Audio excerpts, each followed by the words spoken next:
پێکرد بەڵام هەموو ناڕزایەتێک تا بە ئەمڕۆ نەیتوانی ببێ بە شۆڕش بەڵام بۆچی ئەوەی کە شۆڕشێک ئێستا دەستی پێکردووە ئەویش بە ناوی ژینا بە ناوی ڕەمزی ژینا لەژێ دروشمی ژیان ئازادیە من پێم وایە کە هەر ئەوەی کە چۆن لە گۆڕستانی ئایچی لە کاتی بە خاکسپاردنی ژینا ئەمینیە ئەم گرتبوونەوەیە سەرهەڵدانی ئەم ژیان ئازادی کامڵەن مەبەستێکی سیاسی کۆمەڵایەتی لە پشت بوو کە توانی شۆڕشی ئەمڕۆ بخۆکەنێت و بێگومان کە کوردبوونی ژینا ئەمینی و دروشمی ژیان ئازادی وەمانە تەواوە سیاسی کۆمەڵایەتەکەی توانی کە ئەو شۆڕشە هەتاکو ئەمڕۆ پێ بگەێنێت کە ئێستا تەواوی ڕۆژهەڵاتی ناوەڕاست و دەوڵەتی دنیایشی. بەڵێ ئارێز خانم دێمەوە وڵات بۆ زیاتر باسکردنی و بابەتە بەڵام ئێستا دەرهێنەری بەرنامە ئاگاداری کردمەوە پەیامنێرمان سنوور کەریم لە سلێمانیەوە لەگەڵمانە هیوادارم سنوور ئێستا دەنگم ببیستیت. سنوور دەمەوێت بزانم چی نوێ هەیە لەوێ دەزانین خۆپشاندان ڕوویدا بوو و هەندێک تونند و تیژیشی تێدا بووە دەکرێت پێمان بڵێ چی نوێ هەیە؟ بەڵێ هێرۆ سڵاوتان لێبێ طبعاً من بە درێژایی ئەمڕۆ لەگەڵ خەڵک بەشێک لە خەڵکی ڕۆژهەڵاتی کوردستان و یاخود دەتوانین بڵێن خەڵکی ئێران و بە تایبەتی لە تارانیش لە پەیوەندیدا بووم سەبارەت بە دوایین زانیاریەکان لەسەر و بارودۆخی کە لە ئێران دەگوزارێت. بەپێی زانیاریەکانی ئێمە تا ئەم دقەیە دیارە ئەمڕۆ باوکی ژینا ئەمینی سەر لە بەیانی دەستگیر کرابوو بەڵام دواتر لە ژێر زەخت و فشاری خەڵکی شاری سەقز لەبەرەوەی کە خەڵک بە گشتی ڕژابوونە سەر شەقامەکان داوایە نەکرد کە بەرەو ماڵی باوکی ژینا ئەمینی بڕۆن دوجار باوکی ژینا لە ژێر زەخت و فشاری خەڵکیدا ئازاد کراوە. هێرۆ ئەوەی کە ئێستا هەیە وەزعێتێکی ینی کۆمەڵگە بە گشتی بە سەربازگە کراوە وا دەڵێن کە زۆربەی هێزەکانی تڵاعات و هێزە سەربازیەکان لە ناو گەڕک و کۆڵانە جیاوازەکاندان حتا بە تایبەتی لە شاری سەقز بەنداوێک هەیە ئەمڕۆ دەوڵەتی ئێران ڕژێمی ئێران ئەو بەنداوەی بەرداوەتەوە بۆی کە خەڵک نەتوانن بچنە سەقز و واتە ڕێگەکانیان قەتع کردووە. لە شاری سەردەشت ئەمڕۆ یەکێک لەو کوردانەی کە سەر بە حکوومەتی ئێران بۆ دیارە بە زمان حاڵی خەڵکی کوردەکانی ئێران کە خۆیان پێ دەڵێن بە کرێگیرا و سەرکردایەتی کۆمەڵێک یاخود پۆلێک چەکداری کردووە ئەمڕۆ لە شاری سەردەشت بەدەستی خەڵکی بڵێن کوردەکانی ئەو شارە کوژراوە. هاوکات ئەم کەسە بە ناوی برایم مەولاناپور کە پێشی دەڵێن برایم قەلەڕەشی دیارە کەسێکی بەناوبانگە و دەڵێن کە ئەوان بە منیانوت کە دەستێکی باڵای هەبووە لە کوشتنی خەڵکی بێتاوان یەک ساڵ بەر لە ئێستش کۆمەڵێک لە پێشمەرگەکانی بڵێن حزبە ئۆپۆزیسیۆنەکانی ئێرانی لە سەردەشت کوشتووە و دوایین زانیاریش ئەوەیە دوایەوەی کە بڵێن کۆبوونەوە دروستە بێ خەڵک دەیانەوێ هەر چۆنێک بە یادەکە بەڕێوە ببن گەنجێک بە تەقەی هێزە ئەمنیەکان واتە بریندار بووە گەنجەکە ناوی فەردین جعفەریە و فیشەک بەرسەری کەوتووە ئەوە دوایین زانیاریەکان بوو کە لەسەر ڕەوشی گشتی ئێرانی و کوردەکانی بە تایبەتی هەیە. هێرۆ لە بیرمان نەچێ من ئێستا کە قسەم لەگەڵ یەک دوو کەس کرد لە تەهرانی پایتەختەوەوان ئاماژەیان بەوە کرد کە خەڵک لە تاران بە گشتی ئەمڕۆ بەشداری یادەکە نەبوون حتا لەبەرەوەی کە ئێستا لە ئێراندا ئەمڕۆ پشووە چەند ڕۆژێکە پشووە خەڵکی بە گشتی لە شارەکانی ترن یاخود لەو جێگایانن ڕۆشتون بۆ بەسەربردننی کاتی خۆیان لەبەرەوە جگە لە شارە کوردیەکان ئەمڕۆ جۆرێک لە پشێوی یاخود جۆرێک لە سەرهەڵدان دروست نەبووە و لە شارە کوردیەکانیش لەبەرەوەی کە ئەمڕۆ پشوو بۆ تاعتیلات بۆکو خۆیانەڵێن زۆربەی دوکان و بازارەکان ینی داخراوە خەڵک نەیانتوانیوە لە ژێر بارێکی ئەمنی توندا بەشداری یادەکە بکەن حتا خوشک براکەی ژینا لەگەڵ دایکی ژینا لە ماڵی خۆیاندا بەدەست بە سەرکراوی واتە لە ژێر چاودێریەکی توندی ئەمنیدا لە ماڵەوە ڕێگەیان پێ نەدراوە بێنە دەرەوە و پێشوازی لەو خەڵکە بکەن کە نیازیان هەبوو سەردانی ماڵەکانیان بکەن. بەڵێ سوپاس سنوور بۆ زانیاریەکان لەگەڵمانە بمێنەرەوە بێگومان بەردەوامە بین لەسەر بەرنامەکەمان ئازیزان پاش ئەم ناوبڕە کورتە دینە وڵاتان.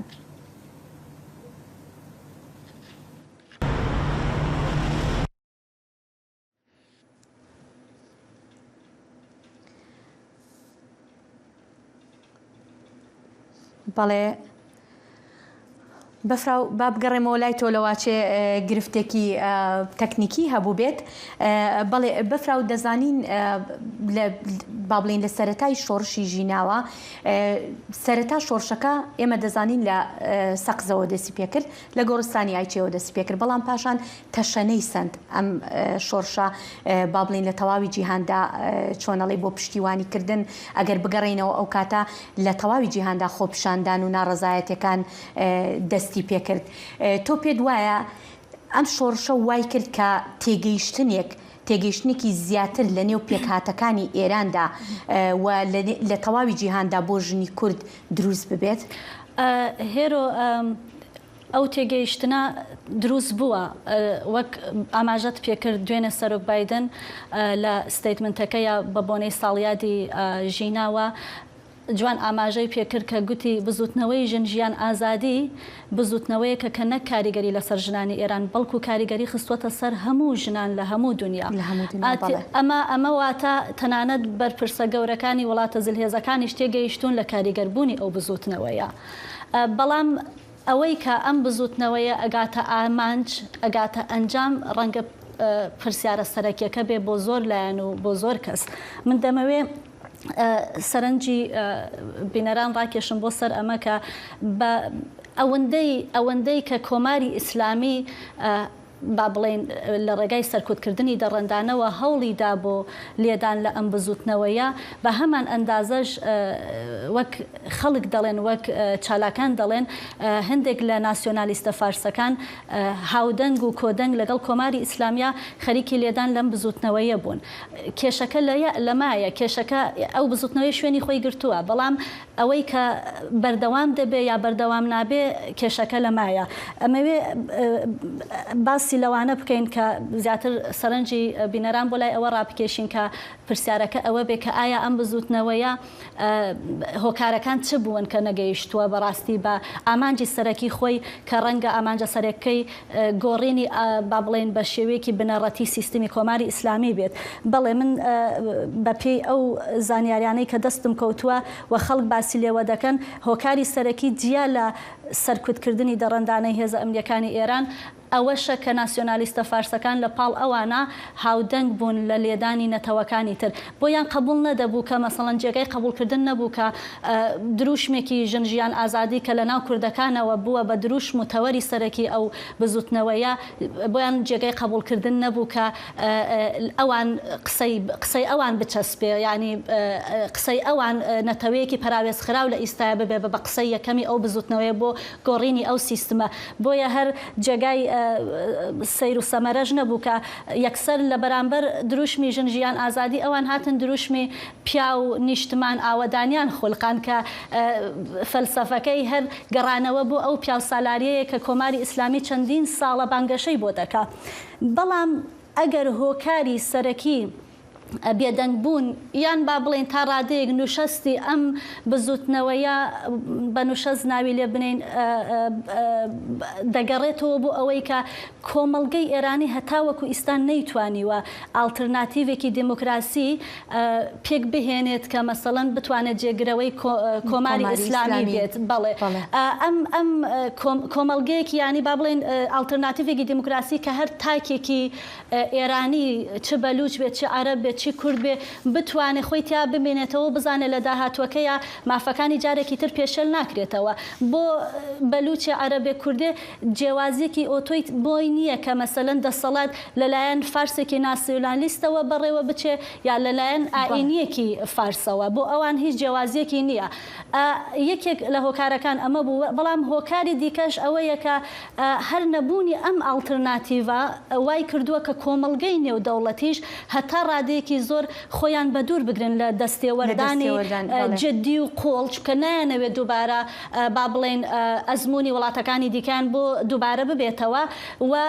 وا دەکا کە پشگیریەکانیان لە ئاستی معنەویا ڕابگرن. ئەمانە هەموو هۆکارن ڕەنگە هۆکاری دیکەش زۆر بێکە کات نییە لە بەرنامەکەی ئاماژە پێ با بچمەوە لای ئارێز خانم. ئارێز خان دەمەوێت بزانم ئایا با بڵێن بزوتنەوەی ژن ژیان ئازادی چارەسەرە بۆ کێشە قوڵە لە مێژینەکانی ناو کۆماری ئیسلامی ئێران؟ بەڵێ بێگومان من پێم وایە کە ژنجیان ئازادی یەکجار دروشمێکی فەلسەفیە کە زۆر مەسەلە بەڕاستی توانێت چارەسەر کرا هە لە مەسەلەی جێندەریەوە هە لە مەسەلەی بەرحاڵ نەتەوایەتیەوە فەرهنگیەوە و تەنانەت ئەکۆلۆژیەوە بۆیە من پێم وایە کە ئەوەی کە لە ژنجیان ئازادی تێگەشتێت تا بە ئەمڕۆ توانێت بە پشتی شۆڕشەکە بێت لە ڕاستیە. من دەمەوێت لێرە ئاماژە بە یەک شتی خاڵێکی زۆر لەم وایەکە گرنگە کە مشتەن یارمەتی دەربێت بۆ کە شۆڕشەکە بدات ئەنجامی خۆدرێژی باشی هەبێت ئەویش یەکگرتنە یەکگرتن لەم شۆڕشات توانێت یەکجار باش بگەڕێت لە ڕاستیە. جا ئەوەی کە بۆ کوردستان من تایبەتی دەمەوێت کە ئاماژەی پێ بکەم یەکگرتن بەرحاڵ ئێمە خەباتی کورد خەباتێکی لە مێژینەیە یعنی خەباتێکە کە تا بە ئەمڕۆ کە بووە لە هەر قۆناغێکە لە هەر دەورێکە لە هەر هەلێکە کە بۆی ڕەخسادێت بەرحاڵ داخوازی مافەکانی خۆی بووە و لەم کافیشە لە شۆڕشی ژنجیان ئازادی بە نەفعی مافەکانی خۆی بە نەفعی یەکسانی بەرابەری دموکراسی خوازی و تەنانەت ڕزگاری و دروشمی سەربەخۆی خوازیش کە ئێمەی بینین یەکێکە دروشمەکان دوێنێ لە شاری سناتە دەرەوە دووسی بوو کە کوردستان داخوازی سەربەخۆیە بۆیە ئەم یەکگرتنە لەم کاتەیە یەکجار گرنگە جا تەنانەت ئیمڕۆژ ئێمە لە مانگرتنەکە کە هەین ئەو یەکگرتنە زیاتر هەست پێ دەکەین هەر ئەو فراخانی کە حزبە سیاسیەکان دایان نیشانی دا کە حزبە سیاسیە کوردستانی ڕۆژهەڵاتیەکان چ پێویەتی باشیکیان لەناو کۆمەڵگەی کوردستانە هەیە و کۆمەڵگەی کوردستان چه چاوەڕوانێکی باش یاخود چه انتظار و چه متمانیەک بە حزبەکانە بۆ یەکگرتنی حزبەکان یەک لەلایەکەوە دەتوانێت بێنی هۆکارێکی یەکجار گرنگ بێن دوو یەکگرتنی من پێم وایە کە ئەم شۆڕشە دوێنێش لە باسێکە ماژەم پێداکە شۆڕشی ژینا شۆڕشێک بە تایبەتی ڕوو بە کوردستان شۆڕشی تەنها ڕۆژهەڵات نییە من پێم وایە شۆڕشی هەر چوار پارچەکەی کوردستانە یعنی پێکەوە ئەم ئەگەر پشتیوانی هەر چوار پارچەی کوردستانی لە پشت نەبێت ئەگەر ڕەنگیێوانی لە پشت نەبێت ڕەنگە بە سەخت کە نبگاتە سەمەرە بەرحاڵ ئێمە ڕوبەڕووی ڕژیمێکی دیکتاتۆری وەکو کۆماری ئیسلامی کە نەفوزی نەک تەنها لە کوردستان بەڵکو لە ئێران لە ڕۆژهەڵاتی ناوەڕاست و تەواوی ناوچەکە هەیە بۆیە بە تایبەتی بۆ خەباتی کورد من پێم وایە کە پشتگیری و دەنگ و ڕەنگی هەر چوار پارچەی کوردستان دەتوانێت یەکجار کاریگەریەکی باش بێت لە کاتێکە کە کورد یەخودەتەوەکانی کوردکە و تایبەتی تر کورد کە من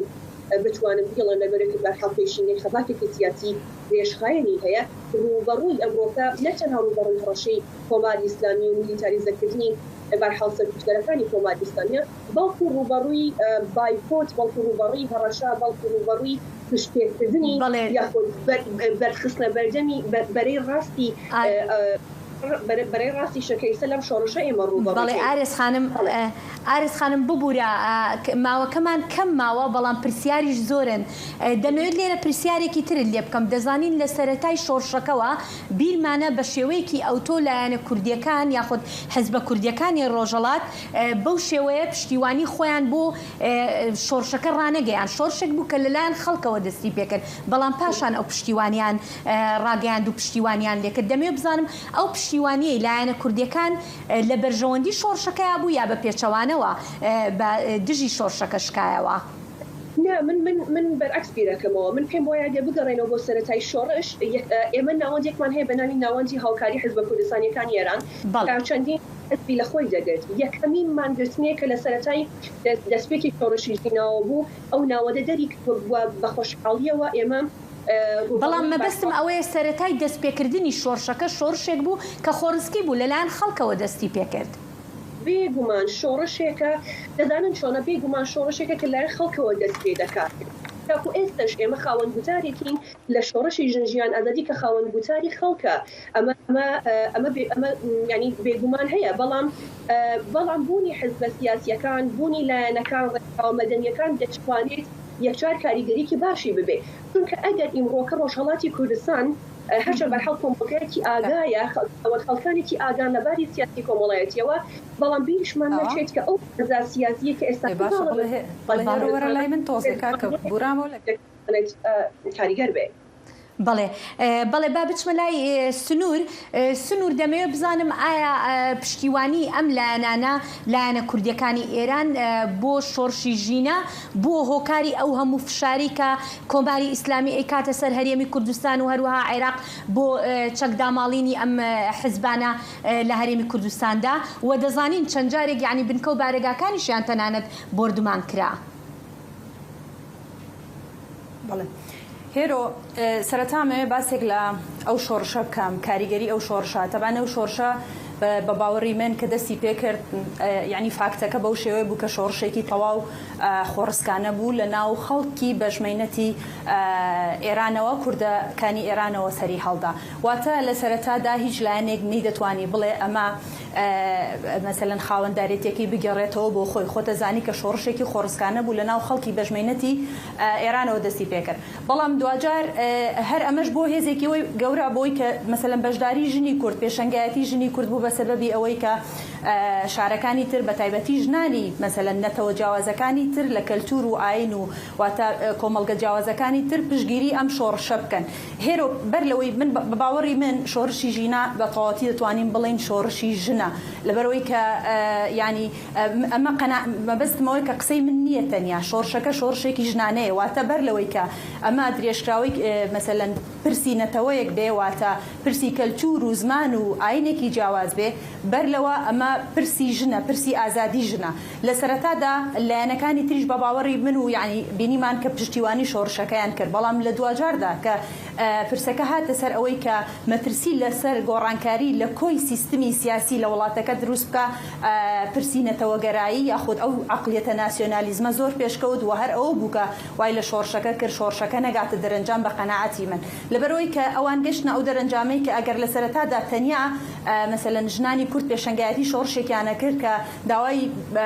کۆمەڵێک ماف و دەستکەوت و بۆ نمونە مافی زەوتکراوی خۆیانیان بڵێ بەڵام لە دوجاردا مەترسیەکە گەشتە خودی سەردەسەڵاتی سیاسی واتە گۆڕانکاری دەتوانین بڵین سیستمێک لە سیستمێکی دیکتاتۆریەوە بۆ سیستمێکی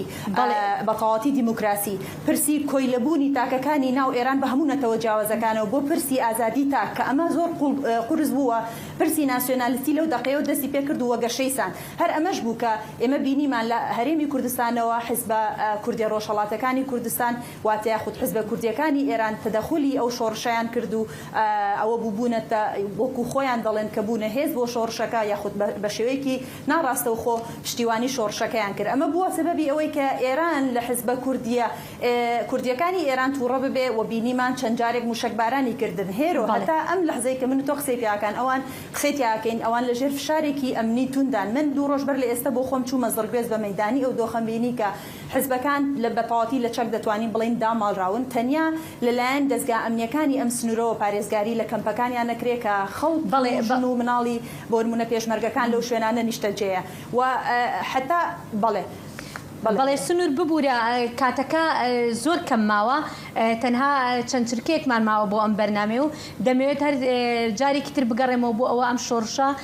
بینیمان کە پشتیوانی ژنانی با بڵێن ژنانی لە تەواوی جیهاندا کۆکردەوە ژمارەیەکی زۆری ژنان بە بڕینی پرچیان بە دروشمی ژنژیان ئازادی بەلابردنی تەنانەت سەرپۆشەکانیان لە بارێکی زۆر توندی ئاسایشیدا لە ئێران پشتیوانی خۆیان بۆ ئەم شۆڕشە دەربڕی و هەروەها وڵاتانی ڕۆژئاوا و با بڵین نەتەوە یەکگرتوەکان وەروەها بە تایبەتی وڵاتە یەکگرتوەکانی ئەمریکا چەندین جار پشتیوانیان بۆ گەلانی ئێران دەربڕیەوە هەروەها پشتیوانیان بۆ ژنانی ئێران دەربڕیەوە هەروەها دوایەمینیان کە بەرنووسی بڕیاری مەحسایە